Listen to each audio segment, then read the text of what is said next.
చెన్నైలోని మనాలి వార్డు సెక్రటరీగా చక్రపాణి ఆ ప్రాంతంలో చాలా ఫేమస్. ఇతని వయసు 65 ఏళ్లు. డిఎంకే పార్టీ కార్యకర్తగా సీనియర్ నాయకులతో కూడా చక్రపాణికి పరిచయాలున్నాయి. ఇతను పాలిటిక్స్ లో యాక్టివ్ గా ఉంటాడు. అసలైన వ్యాపారం మాత్రం వడ్డీ వ్యాపారం. డబ్బులను వడ్డీలకు ఇవ్వడం కారణంగా ఆయనతో చాలా మంది పరిచయం పెంచుకునేవారు. చక్రపాణికి ఆ ప్రాంతంలో దాదాపు 50 లక్షల వరకు వడ్డీలకు ఇచ్చాడు. ఇతని ఇల్లు ఒక చోట ఉండేది, ఆఫీస్ మరో చోట ఉండేది. చక్రపాణి చిన్న ఆఫీస్ కాలనీ చివరిలో ఒక స్లమ్ దగ్గర ఉండేది. ఎంతో మంది 10,000 నుంచి 1,10 లక్షల వరకు కూడా వడ్డీలకు తీసుకెళ్లేవారు. అయితే పేరున్న నమ్మకమైన వ్యక్తుల ష్యూరిటీ లేదా ఏదైనా సరే అతని దగ్గర తనఖా పెడితే తప్ప వడ్డీకి డబ్బులు ఇచ్చేవాడు కాదు. వందల మంది అతని కారణంగా వ్యాపారాలు చేసి లాభపడ్డారు. వడ్డీ నామమాత్రంగానే తీసుకుంటాడు, కానీ నమ్మకంగా తిరిగి ఇవ్వాలని చెప్పేవాడు. దీంతో 90% మంది డబ్బులను టంచన్ గా ఇచ్చేవారు. ఎందుకంటే ప్రాణం పోతుందన్నా సరే అతనికి నమ్మకం కుదిరితే ఎవరికైనా ఆపదలో సాయం చేసేవాడు. అప్పుల్లో కూడా హ్యూమన్ టచ్ ఇవ్వడం ఈ చక్రపాణి స్పెషాలిటీ. కానీ ఓ పరిచయం చక్రపాణి జీవితం మలుపు తిప్పింది. అదే తమీమా బాను పరిచయం. ఈమె వయసు 35 ఏళ్లు. ఈమె భర్త పేరు అస్లాం. ఇతను బజార్లో రోడ్డుపై బట్టలు అమ్ముకునేవాడు. పేద కుటుంబం, 2 పిల్లలు. అయితే తమీం తన అవసరం కోసం చక్రపాణి దగ్గర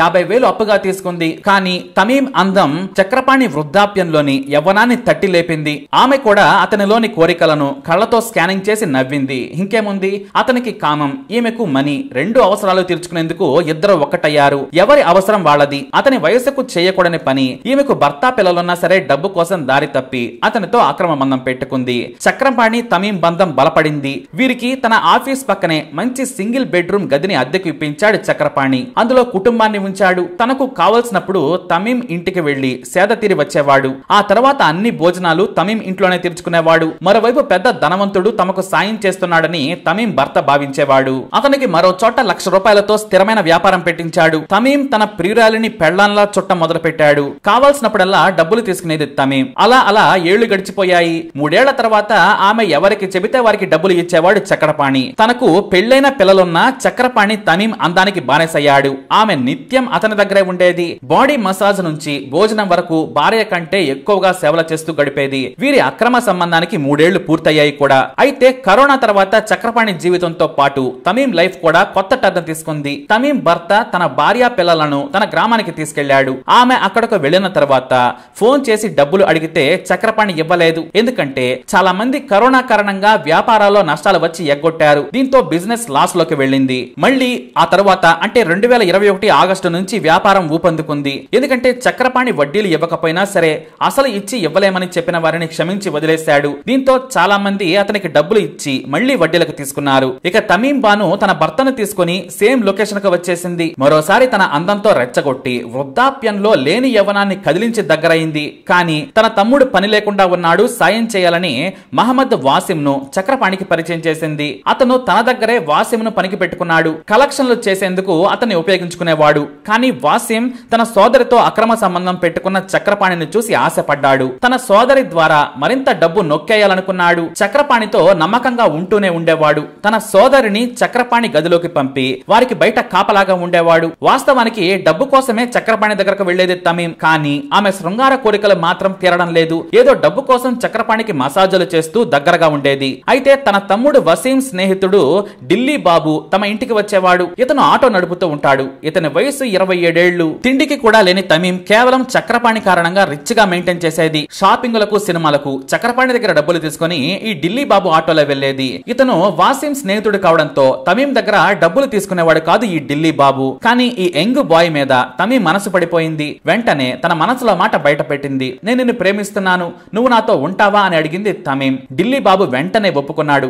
ఇద్దరు చట్టా పట్టాలేసుకుని తిరగడం మొదలు పెట్టారు. కానీ ఢిల్లీ బాబుకు భయం వేసింది. ఆమె సోదరుడు తన స్నేహితుడు వసీం తనను శత్రువుగా చూస్తాడని ఇంటికి రావాలంటేనే వణికిపోయాడు. అయితే తనకు ఢిల్లీ బాబు అంటే ఇష్టం, అతనితో నేను ఎంజాయ్ చేస్తున్నాను, నువ్వు ఏమనుకోవద్దని తమ్ముడు వసీంకి నచ్చజెప్పింది. అతనేమో నీ ఇష్టమన్నాడు. ఇటు వసీం చక్రపాణి దగ్గర, ఢిల్లీ బాబు దగ్గర డబ్బులు లాగుతూ ఉండేవాడు. అయితే అదే వీధిలోని ఒక ధనవంతుడికి చక్రపాణికి తమీంకు ఉన్న అక్రమ బంధం గురించి తెలిసింది. వసీం ను పిలిచి మీ సోదరుని పంపితే 1,00,000 ఇస్తానన్నాడు. దీంతో సరేనని తమీం ను ఒప్పించి అతని దగ్గరకు పంపాడు. ఇటు తమీం కూడా 3 వైపులా సంపాదన మొదలు పెట్టింది. కానీ ఆమె ప్రవర్తనతో ఢిల్లీ బాబు హర్ట్ అయ్యాడు. నేను నిన్ను ప్రాణంగా ప్రేమించాను, నువ్వు డబ్బు కోసం వేరే ధనవంతుడి దగ్గరకు వెళ్లడం తనకు నచ్చలేదు, నేను ఇక నీతో గడపనని అలిగి వెళ్లిపోయాడు ఢిల్లీ బాబు. దీంతో తమీం కూడా యవ్వనంలో ఉన్న అమ్మాయి అమ్మాయిలా ఢిల్లీ బాబు దూరం కావడంతో విరహ వేదన తట్టుకోలేకపోయింది. నేను మరో పురుషుడిని తాకనని, నువ్వు తప్ప నా శరీరంపై వేరెవ్వరిని చెయ్యి వేయనివ్వనని ప్రమాణం చేసింది. దీంతో ఢిల్లీ బాబు మళ్లీ దగ్గరయ్యాడు. ఇటు చక్రపాణి ఢిల్లీ బాబులతో దగ్గరగా ఉంది తమీం. చక్రపాణి శృంగారం కంటే సేవలు చేయించుకోవడం వరకే పరిమితమని ఢిల్లీ బాబుకు తెలుసు. దీంతో తమీం తెచ్చే డబ్బుల కోసం ఆశపడ్డాడు. ఇటు సోదరుని అడ్డు పెట్టుకుని బ్రతుకుతూ ఉన్నాడు వసీం. ఇంత పెద్ద ఆటలో అరటిపండు మాత్రం తమీం భర్త అస్లాం. కరోనా తర్వాత మరో ఏడాది పాటు ఈ ట్రయాంగులర్ అక్రమ సంబంధం నడిచింది. కానీ ఢిల్లీ బాబుకు తమీం మీద మరింత ప్రేమ పెరిగింది. చక్రపాణి దగ్గరకు వెళ్లి తమీం గడపటం అతనికి నచ్చలేదు. కొన్నిసార్లు చక్రపాణి డైరెక్ట్ గా ఇంటికి వచ్చినప్పుడు ఇంట్లో ఉన్నప్పుడే మద్యం దాగి ఆ ఢిల్లీ బాబు ముందే ముద్దు పెట్టేవాడు. దీంతో అసలు తట్టుకోలేకపోయేవాడు. ఓసారి ఆవేశంతో చక్రపాణిని చంపేసి డబ్బు బంగారం దోచుకుని లైఫ్ లో సెటిల్ అవుదామన్నాడు. తమీం కూడా సరేనని తల ఊపింది. మొత్తానికి ఆమె భర్తను కూడా వదిలేసి ఢిల్లీ బాబుతో లేచిపోవాలనేది ఆమె ప్లాన్. పిల్లలను కూడా పట్టించుకోవడం లేదు. తన తమ్ముడిని కూడా వదిలేయాలనుకుంది. కానీ చంపాలంటే మాత్రం సాయం కావాల్సిందే. కాబట్టి ముగ్గురు కూడా పార్ట్నర్స్ అయ్యారు. ఎంత దోచుకున్నా 3 భాగాలుగా పంచుకోవాలనుకున్నారు. అయితే ఎంత డబ్బు ఉందనేది వసీం కు బాగా తెలుసు.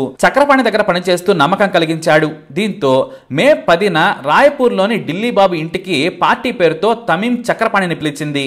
అంతేకాదు ఏకంగా అతనికి వయాగ్రా ఇచ్చి మజా చేద్దామని మాటలతో రెచ్చగొట్టింది. తమీం మాటలు నమ్మి వచ్చాడు చక్రపాణి. అది కూడా అతని కారును ఫైనాన్స్ ఆఫీస్ దగ్గరే వదిలేసి ఢిల్లీ బాబు ఇంటికి వెళ్ళాడు చక్రపాణి. ఇక ఆ రోజు మద్యం తాగారు. ఆ తర్వాత మత్తులోకి జారుకోగానే ఢిల్లీ బాబు వసీం కలిసి గొంతు నిలిపి చక్రపాణిని చంపేశారు. ఆ తర్వాత మృతదేహాన్ని ముక్కలు ముక్కలుగా చేశారు. చిన్న చిన్న ప్యాకెట్లుగా చేసి పక్కన పెట్టుకున్నారు. 2 సార్లుగా వెళ్లి వేరు వేరు చోట్ల మృతదేహ ముక్కలను వేశారు. అయితే మధ్య భాగం వేయడానికి రాత్రి 2 గంటలకు బయటకు వెళ్లిన సమయంలో పోలీసులు కనిపించారు. దీంతో మృతదేహాన్ని ఇంటికి తీసుకొచ్చి ప్లాస్టిక్ కవర్ లో చుట్టి ఉంచారు. ఆ తర్వాత తమీం ఇంటికి వెళ్లిపోయారు. ప్రతిరోజు ఢిల్లీ బాబు గదికి వచ్చి ఆ మిగిలిపోయిన మృతదేహం వాసన రాకుండా స్ప్రేలు కొట్టి కవర్ చేసేవాడు. అయితే 2వ రోజు చక్రపాణి కొడుకు తన తండ్రి కనిపించడం లేదని పోలీసులకు ఫిర్యాదు చేశాడు. దీంతో చక్రపాణి దగ్గర పనిచేస్తున్న వసీం ను పోలీసులు వ్యూహాత్మకంగా పట్టుకున్నారు. మరోవైపు ఢిల్లీ బాబు తమీం ఆటోలో పారిపోయారు. వసీం తొక్క తీయడంతో మొత్తం కుట్రను, ప్రేమ కథను, అక్రమ సంబంధాల లింకును,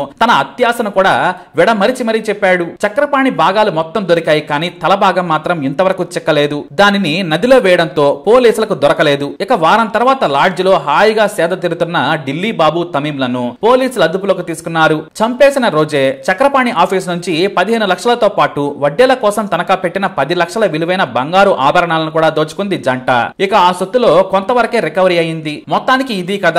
అయితే ఇంత కథ చెప్పుకున్నా కూడా తమీం భర్తకు తన వ్యాపారం తప్ప మరేవీ తెలియదు. ఈ ఘటన బయటపడగానే తన పిల్లలను తీసుకుని మరో చోట వారిని ఉంచి తన బిజినెస్ ను డెవలప్ చేసుకుంటున్నాడు. పోలీసులు అతన్ని ప్రశ్నించినా నాకేమీ తెలియదని మాత్రమే చెప్పేవాడు. తన భార్య పనికి మాలిన పనులు చేస్తుందని నాకు తెలుసు. అలాగే ఆమె సోదరుడు కూడా ఓ వేస్ట్ ఫెలో. నా పిల్లలు బాగుంటే నాకు చాలు. నేను ఊహించిందే జరిగింది. నా భార్య జైలుకి వెళుతుంది అనుకున్నాను, వెళ్ళింది. నేను కష్టపడి సంపాదించి బ్రతకాలనుకున్నాను. వాళ్ళు ఈజీ మనీ కావాలనుకుని జైల్లో ఉన్నారు. నా భార్య జీవితం నా పిల్లలకు తెలియకుండా పెద్ద చేస్తానని గర్వంగా చెప్పాడు భర్త అస్లాం. ఇది మొత్తానికి ఓ ట్రయాంగిల్ అక్రమ సంబంధ క్రైమ్ కదా. మరి ఈ స్టోరీపై మీ అభిప్రాయాన్ని కమెంట్ ద్వారా తెలియజేయండి. అలాగే ఇలాంటి ఇన్ఫర్మేషన్స్ కోసం వీడియో లైక్ చేయండి, షేర్ చేయండి, మా ఛానల్ సబ్స్క్రైబ్ చేసుకోండి.